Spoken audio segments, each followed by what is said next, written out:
Good morning students, how are you. अब last time हम क्या कर रहे थे, do you remember? Last time we have started a new lesson, stars and solar system. इसमें मैंने आपको स्टार्स के बारे में बताया था कि what are stars, they twinkle, they are very short, they appear to be very short, लेकिन रियल में उतना शॉर्ट नहीं होते। Sun is also a star, ठीक है, ये सब मैंने आपको बता दिया था। इसके बाद मैंने आपको बताया था कॉन्स्टिलेशन। कॉन्स्टिलेशन क्या होता है? Group of stars that form a recognizable shape, तो उनको हम बोलते हैं कॉन्स्टिलेशन। इनमें मैंने आपको ओरियन, उर्सा मेजर इसके बारे में बताया था, और आपको बताया था कि pole star it is situated in Ursa Major. और इसके अलावा मैंने आपको बताया था कि जो आपका serious star that is the brightest star in the solar system, वो भी आपका कहाँ है? इन ओरियन, ठीक है। ये सब मैंने आपको बता दिया था। इसके बाद मैंने आपको स्टार्ट करवाया था सोलर सिस्टम। सोलर सिस्टम में बताया था कि suns and its other 8 planets that form the solar system, ये आपको बता दिया था सोलर सिस्टम के बारे में। और इसमें मैंने आपको 8 प्लैनेट के बारे में बताया था। And we have discuss in detail Mercury, Venus, Mars, Earth, Jupiter and Venus, और सॉरी सैटर्न, इनके बारे में हम डिस्कस कर चुके थे डिटेल में, मैंने आपको बता दिया था। Now we will study about Uranus and Neptune. Uranus and Neptune, Uranus and Neptune, you know these are very far from the sun. Sun से बहुत ज़्यादा ये दूर हैं, Uranus and Neptune, and they are so small that they can be seen only by large telescope. उनको हम telescope से ही देख सकते हैं। इसके अलावा अब मैंने आपको एक बताया था Venus. Venus rotate in east to west just like Venus. Uranus also rotate in east to west direction. मतलब अगर हम इसकी रोटेशन देखें तो यूरेनस की ये रोटेशन भी कहाँ होंगी? West to east. ये जो बातें ध्यान रखना कि वीनस और Saturn, sorry Venus and Uranus, ये दोनों ऐसे होते हैं कि जो हमेशा ईस्ट टू वेस्ट आपका इनकी रोटेशन होती है, ठीक है। और दूसरा इनका जो वो होता है एक्सिस होता है, it has highly tilted axis. इनका जो रोटेशन टाइम होता है वो हाईली टिल्टेड होता है, और हाईली टिल्टेड होने की वजह से हम इसको ऐसे रोल कर सकते हैं। It can be roll on one side, एक साइड पे इसका ये रोल हो जाता है। अब इसके बाद हमारा है inner planet and outer planet. अब आप what do mean by inner planet and outer planet? अब देखो mercury, Venus, earth and Mars. Mercury, Venus, earth and Mars, ये जो होते हैं सन के पास है। आपको पता है Mercury is nearest to the sun, इसके बाद वीनस है, अर्थ है और मार्स है। तो ये जो होते हैं they are nearest to sun, और सन के नियर होने की वजह से इनको कहते हैं हम inner planet, because they are near to sun. और जो ये जुपिटर, सैटर्न, यूरेनस और Neptune, they are very far from the sun, sun से बहुत ज़्यादा दूर होते हैं, and they form the outer planet. इनको हम क्या कहते हैं? Outer planet. तो आपको बेटा इनर प्लैनेट, आउटर प्लैनेट, इनके बारे में पता लग गया, ठीक है। अब इसके अलावा एक चीज़ हो रहा है, क्या हमारे हम जब सोलर सिस्टम की बात करते हैं हम कहते हैं सन एंड इट्स अनदर 8 प्लैनेट्स। हालांकि मैं पहले प्लूटो भी था, पर 2006 से प्लूटो को डिस्कार्ड कर दिया गया क्योंकि it can not fulfil the situation that is necessary for a planet. तो इसलिए अब प्लूटो जो है हमारा प्लैनेट नहीं रहा। पहले हमारे 9 प्लैनेट थे अप टू 2006, लेकिन अब कितने हैं? 8। अब इसके बाद क्या सिर्फ सन और 8 प्लैनेट यही हमारे सोलर सिस्टम बनाते हैं, उसमें कुछ और नहीं है? तो मतलब कुछ other objects that are present in the solar system. First of all asteroid. Asteroid का नाम सुना बेटा आपने? एस्ट्रॉइड क्या होती है? जैसे मान लो मार्स और जुपिटर, ये मार्स और जुपिटर, इन दोनों के ऑर्बिट के बीच में काफी स्पेस होता है। मतलब जो मार्स है और जुपिटर है, इन दोनों के बीच में काफी स्पेस होता है, and that space is filled by asteroid. Mars और जुपिटर के बीच में प्रेजेंट होते हैं, मतलब between the orbit of Mars and Jupiter asteroids present. तो अगर हम एस्ट्रॉइड की डेफिनेशन दें तो क्या होगा? Large number of small objects, large number of small objects that is present between the orbits of Mars and Jupiter and that revolve around the sun, जो सन की चारों तरफ घूमते हैं, they are called as asteroid। और जो asteroid है वो उनको भी हम नेक्ड आई से नहीं देख सकते, it can be seen only with the help of large telescope. बहुत मतलब छोटे होते हैं इसलिए इनको हमें लार्ज टेलीस्कोप से ही देखना पड़ता है। नेक्स्ट आपका है comet. Comet also revolve around the sun, मतलब comets revolve around the sun in highly elliptical order, बहुत ही हाईली इलेप्टिकल ऑर्डर में, मतलब इस तरह से मूव करते हैं, ठीक है। और comet appear generally bright head with a long tail, इनकी एक लॉन्ग टेल होती है और हेड होता है, जस्ट लाइक पॉइंट में भी आपके हेड टेल होते हैं ना, तो इस तरह की टेल बना देते हैं। कॉमेट जो है इस तरह की ये टेल बना देते हैं, लेकिन that tail always point in away from the sun, जो इनकी टेल होती है वो हमेशा सन से अवे होती है। The tail of comet is always directed away from the sun, ठीक है। तो ये होते हैं आपके कॉमेट। अब जो कॉमेट्स होते हैं, many comets are known to appear periodically, बहुत सारे कॉमेट हैं जो एक पर्टिकुलर टाइम के बाद हमें नजर आते हैं। तो इनमें सबसे ज़्यादा आपका है हेली कॉमेट। हेली कॉमेट जो है, this is Halley comet. Halley comet जो है फर्स्ट ऑफ ऑल 1910 यानी कि 1910 में देखा गया था, और इसके बाद ये हमेशा 76 ईयर्स के बाद ही हमें दिखाई देता है। 76 ईयर्स से पहले हमें दिखाई नहीं देता। तो 76 ईयर्स के बाद ये दोबारा हमें नजर आया 1986। कब नजर आया? 1986 में। Now it can be seen in 2062, ठीक है। मे भी हम लोग तो ना देख पाए, लेकिन आप तो छोटे छोटे बच्चे हो, ये बात ध्यान रखना। 2062 में Halley comets can be seen, और आप उस देखना, और उस टाइम तो वैसे भी टेक्नोलॉजी इतने एडवांस हो जाएगी, you are easily see this Halley comet. इसकी भी एक टेल होती है और एक हेड होता है, और tail is always directed away from the sun, ठीक है। और इसके अलावा सुपरस्टिशियस अबाउट कॉमेट्स, कॉमेट्स के बारे में कुछ सुपरस्टिशियस हैं जो कि इंडियन मैथोलॉजी में कहते हैं। सबसे पहले तो some people believe that comets are messenger of disaster, मतलब कि कोई भी डिजास्टर जो होता है वो कॉमेट की वजह से होता है। इट में भी अर्थक्वेक, वोल्केनो इरप्शन, फ्लड। तो ये सोचते हैं कि इस तरह की बुरा जो साइन है हमारे लिए है कि इससे बहुत सारे नेचुरल डिजास्टर हो जाते हैं, लेकिन ये सिर्फ एक मिथ है, इसमें कोई भी सच्चाई नहीं, सुपरस्टिशियस है ये, तो इसमें कुछ भी नहीं है। कॉमेट जो है वो एक नेचुरल फिनोमिना है जो कि पीरियडिकली हमें दिखाई देता है, इससे हमें कोई भी नुकसान नहीं है और किसी तरह का कोई भी डिजास्टर ये नहीं लेके आता। इसके बाद है आपका मीटियोर एंड मीटियोराइड्स, मतलब सोलर सिस्टम में मैंने आपको क्या क्या बताया, प्लेनेट के अलावा एस्ट्रॉइड्स, कॉमेट्स, और इसके बाद है मेटियोर्स एंड मीटियोराइड्स। अब मेटियोर्स और मीटियोराइड्स क्या होता है? रात में at night when sky is clear and moon is not there, we can sometime, हमेशा नहीं, we can sometime see bright streak of light, मतलब ब्राइट स्ट्रिक ऑफ लाइट इस तरह से होती है, मतलब कई बार आप देखना, कई बार नजर आती है वो इस तरह से चमकती हुई, इस तरह की लाइट जो है नजर आती है, ठीक है। तो इस तरह की लाइट कई बार दिखती है जब मतलब आसमान में मून ना हो और एकदम क्लियर स्काई हो, तब इस तरह की हम देखते हैं, ठीक है।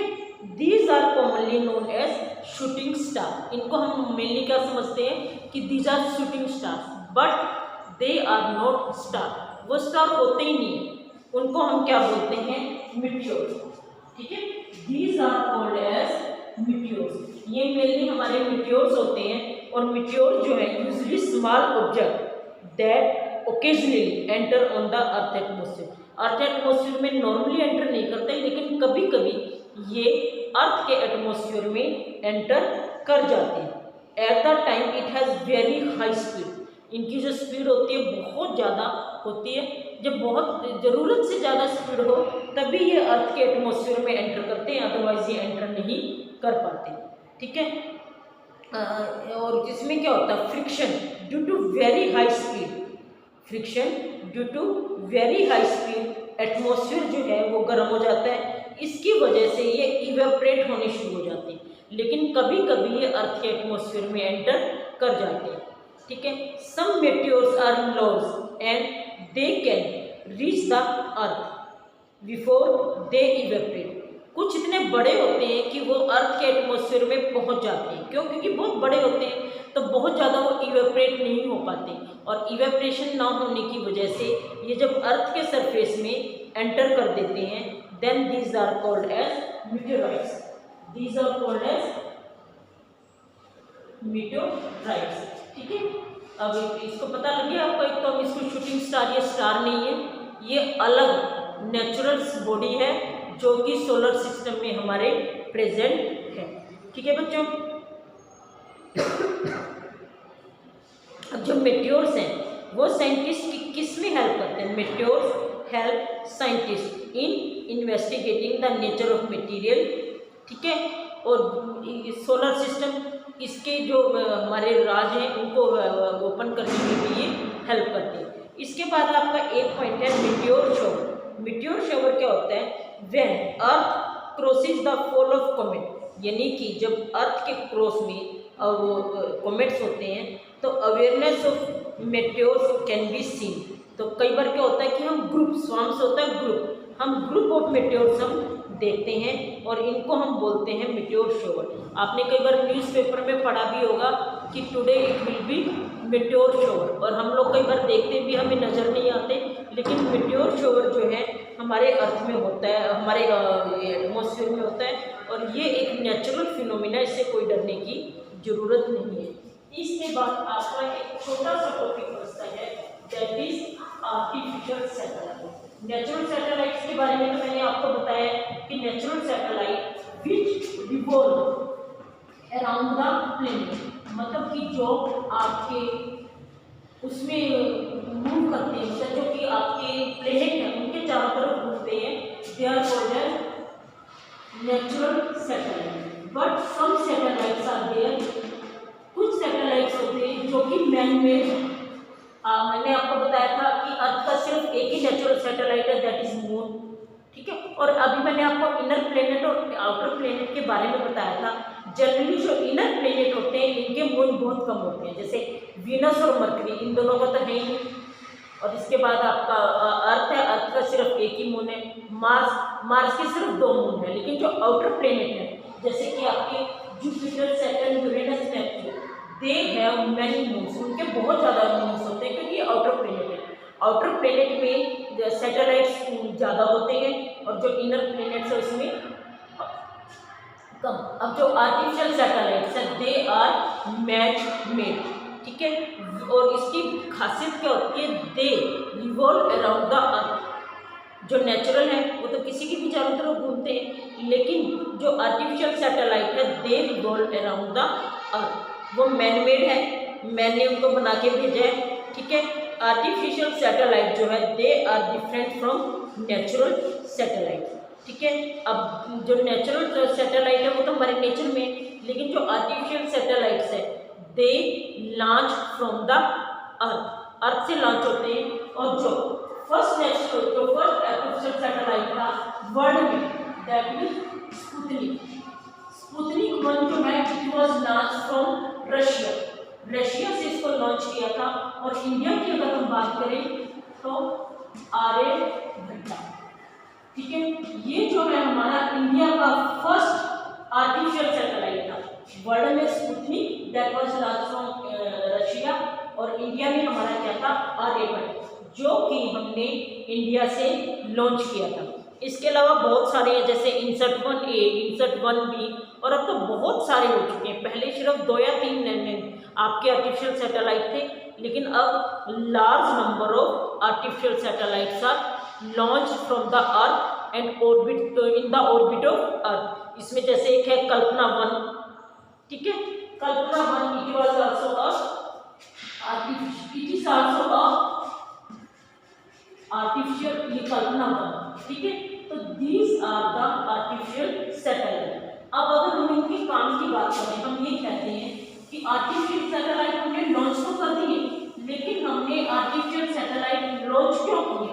आफ्टर इनका कुछ भी काम तो होता होगा ना, बिना काम तो हम नहीं करेंगे, इतना पैसा खर्च होता है, करोड़ों रुपए इसमें खर्च हो जाते हैं, फिर भी हम इनको लॉन्च कर रहे हैं, क्यों कर रहे हैं? तो इसका रीज़न क्या है? आर्टिफिशियल सैटेलाइट ये जो है इनकी बहुत सारी प्रैक्टिकल एप्लीकेशन है। सबसे पहले they help in forecasting weather, मतलब अगर वेदर जैसे आप फोरकास्टिंग वेदर, फोरकास्टिंग वेदर में क्या होता है, जैसे आप अपने नेट पे हमेशा देखते हो कि today it will be sunny day या next day it will be rainy day, या आप नेट पे देख लेते हो ना कि आज नेट जो है तो हमारा रेनी डे दिखा रहा है या सनी डे दिखा रहा है या हेल स्टॉर्म दिखा रहा है और थंडर स्टॉर्म दिखा रहा है। तो और कई बार आप न्यूज़ में भी सुनते होंगे कि fisherman are advised not to go deep in the sea because there may be thunder storm. तो ये वेदर फोरकास्टिंग में कौन हेल्प करता है? हमारे आर्टिफिशियल सैटेलाइट, ठीक है। आजकल टेक्नोलॉजी बहुत ज़्यादा इसलिए हमें नेट पे नज़र आ जाता है, लेकिन जो पहले का टाइम था तो न्यूज़ में ही हमें बताते थे कि कल धूप निकलेगी या इसी जगह बारिश होगी, तो वो हमें पिक्चर्स कौन भेजता था? Artificial satellite. आर्टिफिशियल सैटेलाइट जो हमें पिक्चर भेजता था और उसको देख के हम अंदाज़ा लगाते थे कि कल कौन सा दिन होगा। दूसरा है ट्रांसमिशन टेलीविज़न।